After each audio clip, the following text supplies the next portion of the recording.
Power star Pawan Singh ji का पुदीना फिर से ट्रेंडिंग में आ गया है। जी हाँ, नमस्कार दोस्तों, आप सभी लोगों का स्वागत है हमारा चैनल पीएस न्यूज में। वीडियो को आगे देखने से पहले लाइक करिएगा, चैनल पे नए तो सब्सक्राइब करिएगा, घंटी पे ऑल पे सिलेक्ट करके वीडियो को आगे शेयर करना ना भूलिएगा।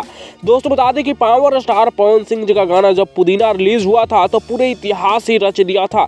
हर जगह पे सिर्फ पुदीना ही पुदीना सुना रहा था और इस समय एक बार फिर से पावर स्टार पवन सिंह जी का पुदीना कहर चालू हो चुका है। जी हाँ दोस्तों, आप लोगों के जानकारी के लिए बता दें कि पावर स्टार पवन सिंह जी का पुदीना जो कि काफी जबरदस्त सॉन्ग है वो फिर से अब एक बार इंस्टाग्राम पर ट्रेंड करने लगा है, जिसका स्क्रीनशॉट आप लोग स्क्रीन पर देख पा रहे होंगे।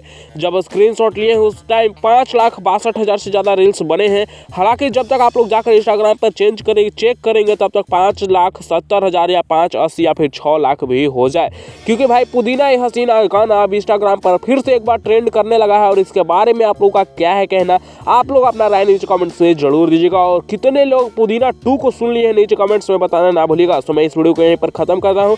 वीडियो कैसा लगा नीचे कमेंट्स में बताइएगा। अपडेट पसंद आया होगा तो लाइक शेयर सब्सक्राइब करिएगा। ऐसी और लेटेस्ट वीडियो देखने के लिए आप हमारे चैनल को सब्सक्राइब करके घंटी कॉल पे सेलेक्ट करना ना भूलिएगा।